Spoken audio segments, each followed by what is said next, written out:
Bonsoir, je suis Mariam, un micro ouvert entre Paris et Atlanta. Et ce soir, c'est la dernière fois que nous retrouvons cet homme de 32 ans. Cet homme qui pensait être en retard sur sa propre vie. Cet homme qui croyait que les autres avaient trouvé leur chemin et qu'il était le seul à tourner en rond. Fermez doucement les yeux et laissez l'histoire se terminer. Si vous avez raté les épisodes précédents, je vous invite à aller les écouter.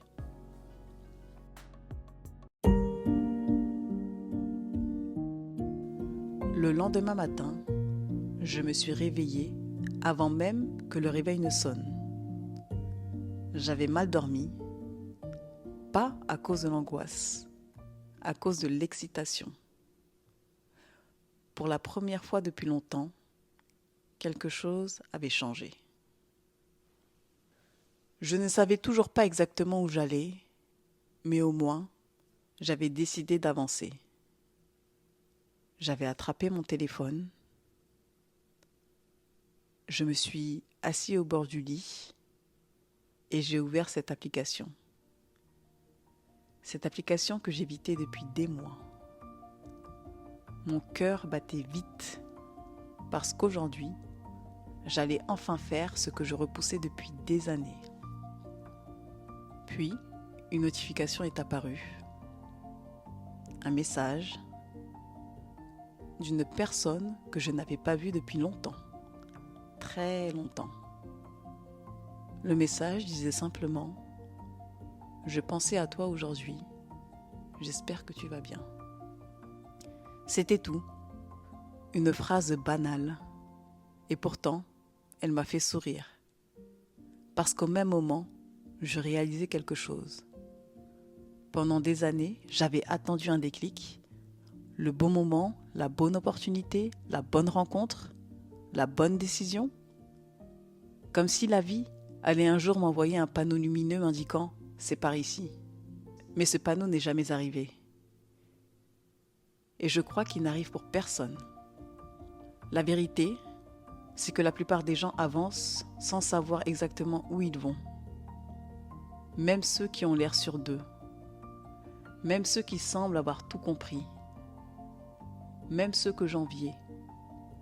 Et je repensais à mes amis, à leur maison, à leur carrière, à leur famille.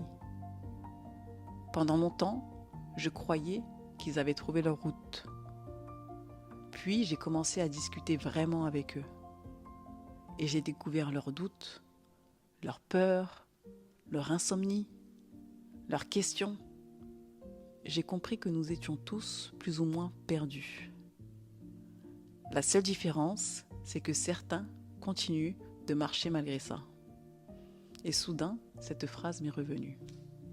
La phrase écrite dans mon vieux carnet. Je refuse de vivre une vie que je n'ai pas choisie. Pour la première fois, je l'ai comprise. Choisir sa vie ne veut pas dire tout maîtriser. Choisir sa vie ne veut pas dire être certain. Choisir sa vie ne veut pas dire ne plus avoir peur. Choisir sa vie, c'est accepter d'avancer, même lorsqu'on ne connaît pas la suite de l'histoire. J'ai regardé par la fenêtre. La ville se réveillait. Les gens partaient travailler. Les voitures circulaient. Le monde continuait. Et moi aussi.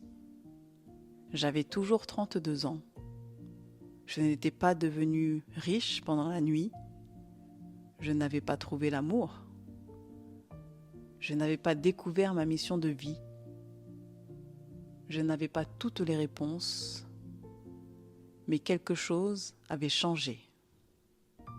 Je n'attendais plus que la vie commence, parce que j'avais compris qu'elle avait déjà commencé depuis longtemps. Et peut-être que grandir finalement, ce n'est pas trouver toutes les réponses. C'est apprendre à vivre avec les questions, puis continuer d'avancer quand même. Alors si vous avez 22 ans, 32 ans, 42 ans, 62 ans et que vous avez parfois l'impression d'être en retard, d'être perdu, de ne pas savoir où vous allez, j'aimerais vous dire quelque chose. Vous n'êtes probablement pas aussi perdu que vous le pensez. Vous êtes peut-être simplement en train de devenir la personne que vous êtes censé être. Et ça prend parfois un peu plus de temps que prévu. Merci. Merci à ce garçon de 16 ans qui avait écrit ces mots dans un vieux carnet. Merci à cette question de 6 mots. Et merci à la vie de ne pas toujours nous donner les réponses immédiatement. Parce que parfois, c'est dans la recherche que l'on se trouve soi-même.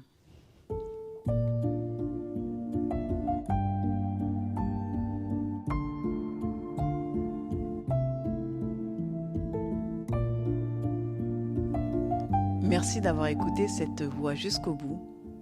Peut-être que cette histoire vous a touché, peut-être qu'elle vous a rappelé quelqu'un, ou peut-être qu'elle vous a doucement ramené à vous. Les histoires ne demandent pas toujours à être comprises. Parfois, elles ont juste besoin d'être entendues.